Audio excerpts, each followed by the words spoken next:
Programang ito ay rated SPG, striktong patnubay at gabay ng magulang ang kailangan. Malapit na nga ang araw ng pagbabayad ni Roberto para sa lahat ng pagpapahirap na ginawa nito kay Ramon at Tanggol. Buo na ang loob ni Tanggol na iligtas ang kanyang amang si Ramon, na kasalukuyang bihag ng grupo nila Lucio at ng Red Phoenix. Kapag nailigtas na ni Tanggol si Ramon, sigurado nang gaganti ito. Plano ni Ramon na panagutin ng husto si Roberto at ang buong pamilya Guerrero.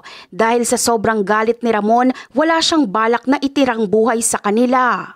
Habang si Ramon ang bahala sa mga Guerrero, may sariling listahan naman si Tanggol. Ang una niyang babalikan ay si Divina dahil sa ginawa nitong pagtataksil sa kanila.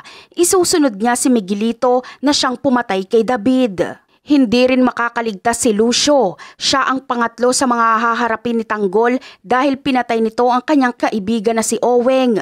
Gusto na ni Tanggol na makuha ang hustisya para sa mga taong mahalaga sa kanya. Pagdating kay Roberto, hahayaan ni Tanggol na ang kanyang ama ang gumanti. Ibubuhos ni Ramon ang lahat ng galit niya kay Roberto at ito mismo ang tatapos sa buhay nito bilang bayad sa lahat ng kasalanan sa kanilang pamilya. Ang pinakahuli sa kanilang listahan ay si Rigor. Hindi ito papalampasin ni Tanggol. Mula pagkabata, puro sakit at kamay na bakal ang nararanasan ni Tanggol mula kay Rigor, kaya sisiguraduhin niyang mananagot din ito. At yan ang aabangan natin. Bye!